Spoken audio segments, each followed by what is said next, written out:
Oi, on me! Over here! Over here! I want to tell you a story from 50 years ago. It was the night before COVID. It was the night before COVID, and all through the halls, not a resident was stirring when Clough's room got a call.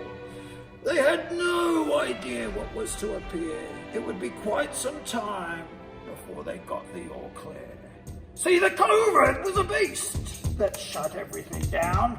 Not a single store open in each and every town. Everyone stayed home, and a lot of folks feared that the COVID would catch them if they reappeared.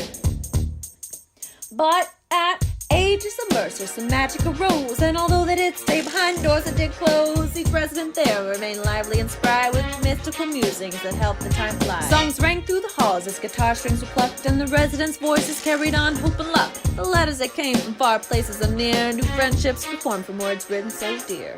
Colors abounded in each and every room, such bountiful blossoms, some even to bloom. Celebrations were joyous in their own special way, from birthdays to Easter and sweet Mother's Day. Mealtime and muscles were needed to lift all the trays loaded full with each cooked up gift. Down the hallways they ran as a shouted back heard, for the chef became angrier as his cauldron he stirred. The screens were not near as advanced as today, but they lit up the faces with new things each day, with oodles of options to tickle their fancies. The contraptions kept busy their brains and extremities. Since daughters and sons could not come to this place, the screens made video calls feel more face to face. Although distanced apart from room to room, they had social soirees with a strange thing called Zoom. The hairs on each face and head grew and grew, for there was no salon. What were they to do but to open Clough's clippers and cuts on the scene, and the faces and heads became spiffy and clean. But one day Clough himself was resting between his hard work. He began to drift off in a dream, and when he awoke, he went into shock to see that his mane was now a mohawk. Many laughs at the air, for it was quite a sight, but the next thing they saw caused quite a fright.